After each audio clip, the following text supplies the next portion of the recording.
Hello बच्चों, आज हम साइंस के चैप्टर सेकंड सूक्ष्म जीव मित्र और शत्रु इस लेसन को आज हम स्टार्ट कर रहे हैं। जो आपका फर्स्ट चैप्टर था फसल उत्पादन और प्रबंधन, वो हमने लास्ट जो हमारा लेक्चर था उसके अंदर ख़त्म किया था कि हम फसल का उत्पादन किस प्रकार से करते हैं, उसका प्रबंधन कैसे करते हैं, कैसे भंडारण करते हैं, किस तरह से साल भर तक फसलों को बचा के रखते हैं। ये सब हमने फर्स्ट लेसन में पढ़ा था। आज जो आपका साइंस का सेकंड चैप्टर है वो है सूक्ष्म जीव मित्र और शत्रु। इस लेसन का नाम सूक्ष्म जीव मित्र और शत्रु, इसका क्या मतलब है कि बहुत सारे सूक्ष्म जीव जैसे जीवाणु है, कवक है, शैवाल है, प्रोटोजोआ है, विषाणु है, ये हमारे चारों ओर के वातावरण में पाए जाते हैं। लेकिन इसमें से कुछ जो सूक्ष्म जीव होते हैं वो तो हमारे लिए क्या होते हैं, शत्रु होते हैं।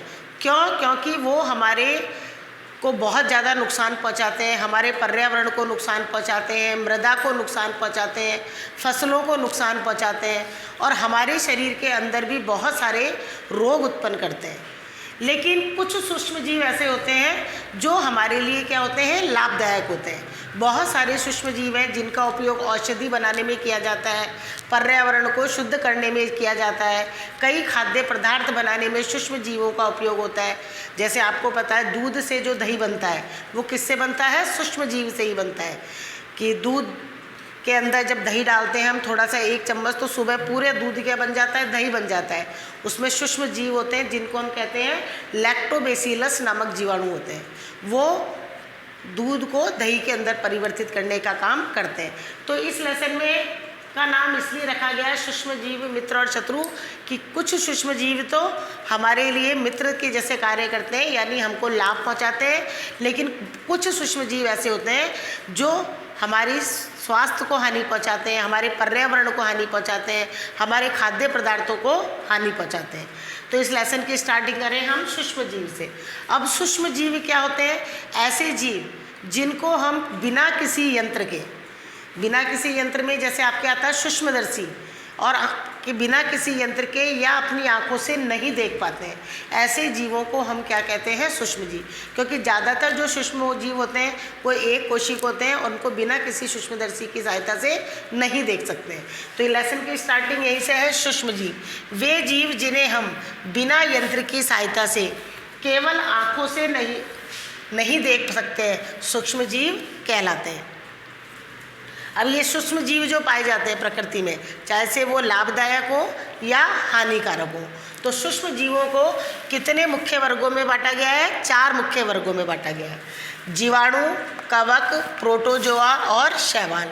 इम्पॉर्टेंट क्वेश्चन है, आपसे पूछा जाए एग्जाम में सूक्ष्म जीवों को कितने मुख्य वर्गों में बांटा गया है, तो कितने मुख्य वर्गों में बांटा गया है, 4। जीवाणु, कवक, प्रोटोजोआ और शैवाल। अब जो विषाणु होते हैं ये तो 4 मुख्य है, लेकिन इसके अलावा जो विषाणु होते हैं जिसको हम कहते हैं वायरस, वो भी क्या होते हैं, सूक्ष्म जीव होते हैं। परंतु ये अन्य सूक्ष्म जीवों से भिन्न होते हैं और ये परपोषी में ही गुणन करते हैं, यानी जिसके शरीर के अंदर ये वृद्धि करते हैं वहाँ जाकर अपनी संख्या में क्या करते हैं, ये वृद्धि करते हैं। गुणन का मतलब होता है अपनी संख्या में क्या करते हैं, वृद्धि करते हैं, और परपोषी को क्या पहुंचाते हैं, नुकसान पहुंचाते हैं। तो बहुत सारे वायरस हैं जो हमारे शरीर में रोग उत्पन्न करते हैं। आजकल जो बीमारी चल रही कोरोना वायरस, आप सबको पता है, लॉकडाउन चल रहा है, हम ऑनलाइन क्लास पढ़ रहे हैं, कितना खतरनाक ये विषाणु या वायरस है। ये भी क्या कर रहा है, हमारे शरीर में पहुंचकर संख्या में क्या कर रहा है, गुणन कर रहा है, अपनी संख्या में क्या कर रहा है, वृद्धि कर रहा है। और सबसे ज़्यादा ये हमारे शरीर के कौन से अंग को प्रभावित कर रहा है, लंग्स को या फुफ्फुस को, और उनको बिल्कुल क्या कर रहा है, डैमेज या नष्ट कर रहा है, जिससे व्यक्ति की क्या हो रही है, मृत्यु हो रही है। तो ये एक खतरनाक वायरस है। इसके अलावा और भी बहुत सारी बीमारियां हैं जो विषाणु या वायरस के द्वारा होती हैं। तो यहाँ पर कुछ बीमारियां हैं जो विषाणु, प्रोटोजोआ, जीवाणु इनसे होती है, उनके बारे में लिखा है। जैसे विषाणु जनित रोग, जुकाम, फ्लू, पोलियो, खसरा। इसके अलावा अभी मैंने बता दिया कोरोना वायरस जो है, जो बीमारी फैल रही है, इसका नाम भी कोरोना रख दिया गया है। जो किसके द्वारा हो रही है, वायरस के द्वारा हो रही है। प्रोटोजोआ जनित रोग, अतिसार, मलेरिया। अतिसार और मलेरिया ये दोनों किससे होते हैं, प्रोटोजोआ से होते हैं। अब आप सोच रहे होंगे मलेरिया तो मच्छर से होता है, प्रोटोजोआ से कैसे होता है? तो मलेरिया मच्छर से नहीं होता है, मच्छर केवल उसको फैलाने का कार्य करता है। यानी मच्छर किसका कार्य कर रहा है? वाहक का। यानी मलेरिया को एक रोगी से दूसरे रोगी के शरीर के अंदर तक ये बीमारी को क्या करता है? फैलाता है। मलेरिया भी एक को जाए तो कईयों को, बहुत सारों को एक होती है। जहाँ जाए ये मच्छर उसकी लार के अंदर उस प्लाज्मोडियम, तो प्रोटो जो किसके द्वारा होता है? प्लाज्मोडियम के द्वारा। मलेरिया का जनक क्या है? प्लाज्मोडियम। तो ये प्लाज्मोडियम कौन से वर्ग में आता है? प्रोटोजोआ में आता है। तो ये मलेरिया रोग किससे होता है? प्रोटोजोआ जनित रोग। जीवाणु जनित रोग, टाइफाइड है, क्षय रोग, ये सब क्या होते हैं? जीवाणु जनित रोग होते हैं। तो ये सारे सूक्ष्म जीव हमारे क्या है? शत्रु हैं, क्योंकि ये हमारे शरीर के अंदर पहुंचकर बहुत सारे रोग उत्पन्न करते हैं और हमारे शरीर के स्वास्थ्य को क्या करते हैं? खराब करते हैं। और कई तो खतरनाक ज़्यादा बढ़ जाए, संख्या में बढ़ जाए या ज़्यादा ये नुकसान पहुंचाने लग जाए तो व्यक्ति की क्या हो जाती है? मृत्यु भी हो जाती है। तो ये था, हमने कुछ पढ़ा है कि विषाणु जनित, प्रोटोजोआ जनित, जीवाणु जनित रोग। अब सूक्ष्म जीव कहाँ रहते हैं? अभी मैंने आपको पीछे बताया कि कुछ सूक्ष्म जीव तो क्या होते हैं? एक कोशिक होते हैं, लेकिन कुछ सूक्ष्म जीव क्या होते हैं? बहुकोशिक भी होते हैं। जैसे कुछ शैवाल हैं, उनके बारे में हम पढ़ेंगे तो ये क्या होंगी? बहुकोशिक भी होंगी, लेकिन ज़्यादातर क्या होते हैं? एक कोशिक होते हैं। अब ये कहाँ रहते हैं? ये बर्फीले स्रोत से उष्ण स्रोत तक हर परिस्थिति में रहते हैं। यानी ठंडी जगह से लेकर के गर्म से गर्म जगह, हर परिस्थिति में ये अपने आप को क्या रख लेते हैं? जिंदा रख लेते हैं। जैसे अभी मैं आपको एक एग्जांपल, जो हमारी बीमारी चल रही है कोरोना, ऐसे नहीं है कि कोरोना राजस्थान में ही लोगों को हो रही है, क्योंकि यहाँ बहुत गर्मी है। आप कहीं पे कश्मीर तक चले जाओ, कश्मीर में चले जाओ, जब हमारे भारत के कोई भी, पूरे इंडिया के अंदर, पूरे देश में ये बीमारी फैल रही है, क्योंकि ये जो सूक्ष्म जीव है या वायरस है वो हर जगह हर परिस्थिति के अंदर क्या हो रहा है? पनप रहा है। यानी बर्फीले स्रोत से उष्ण स्रोत तक हर परिस्थिति में रहते हैं। मरुस्थल से लेकर दलदल तक रहते हैं। मनुष्य सही सभी जंतुओं के शरीर के अंदर भी पाए जाते हैं। ये सारे, इनके रहने की कोई एक निश्चित जगह नहीं है। सूक्ष्म जीव हर जगह क्या रहते हैं? मौजूद रहते हैं। इसके बाद हम पढ़ रहे हैं मित्रवत सूक्ष्म जीव। अभी मैंने आपको पीछे पढ़ाया, ये कौन से थे?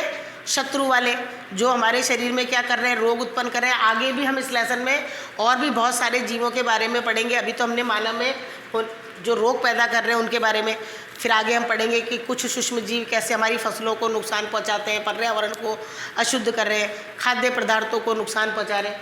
लेकिन इससे पहले हम पढ़ रहे हैं मित्रवत सूक्ष्म जीव। ऐसे सूक्ष्म जीव जो हमारे लिए क्या है? लाभदायक है। जैसे हमारे देखते हैं दही, ब्रेड, केक बनाने में सूक्ष्म जीवों का क्या होता है? उपयोग होता है। तो मैंने आपको बताया कि आप देखते हो कि एक भगोन, आपकी मम्मी को आपने घर में दही जमाते देखा होगा।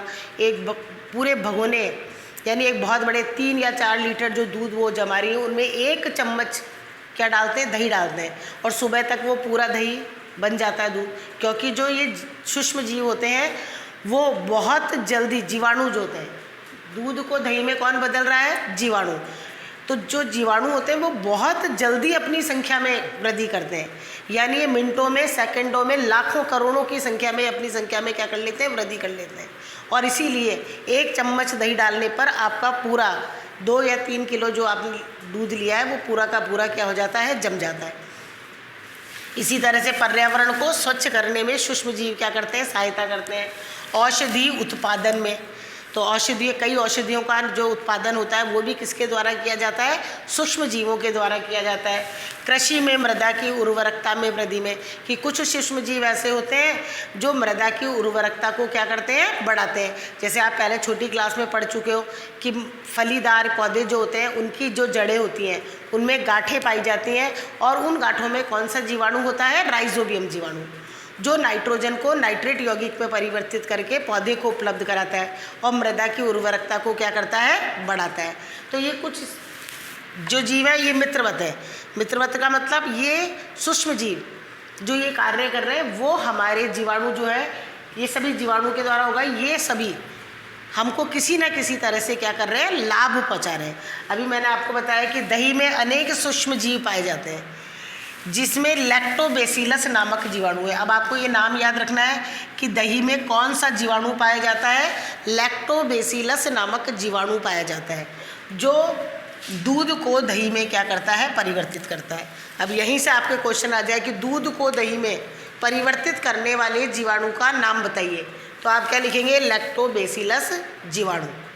तो इस तरह से आज मैंने आपको कुछ शत्रु सूक्ष्म जीव है उनके बारे में और कुछ जो मित्रवत सूक्ष्म जीव हैं उनके बारे में पढ़ाया है। अब इसके आगे के जो टॉपिक है और भी जो जीवाणुओं के बारे में कि कौन कौन से हमको नुकसान पहुंचा रहे हैं, कौन कौन से जीवाणु हमको लाभ पहुंचा रहे हैं, इनके बारे में हम आगे का जो टॉपिक है उसमें पढ़ेंगे।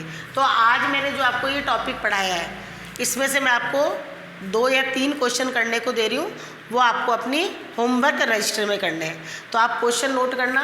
क्वेश्चन नंबर पहला है कि सूक्ष्म जीवों को कितने मुख्य वर्गों में बांटा गया है।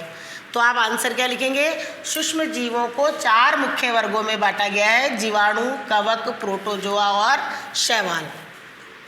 फिर दूसरा क्वेश्चन आपको करना है, विषाणु जनित, प्रोटोजोआ जनित और जीवाणु जनित कुछ रोगों के नाम बताइए। तो आपको विषाणु जनित, प्रोटोजोआ जनित और जीवाणु जनित जो ये रोगों के नाम लिखे गए हैं इनको अपनी होमवर्क कॉपी में लिखना है। और क्वेश्चन नंबर 3 वही जो मैंने अभी इम्पोर्टेंट बताया है कि दूध को दही में परिवर्तित करने वाले जीवाणु का नाम बताइए। तो उस जीवाणु का नाम क्या हो जाएगा, लैक्टोबैसिलस जीवाणु, जो दूध को काय में परिवर्तित करता है, दही में। तो ये जो मैंने आपको आज 3 क्वेश्चन बताए हैं इनको आपको अपनी होमवर्क कॉपी के अंदर करना है और आगे का जो टॉपिक है वो हम नेक्स्ट लेक्चर में स्टार्ट करेंगे। Thank you.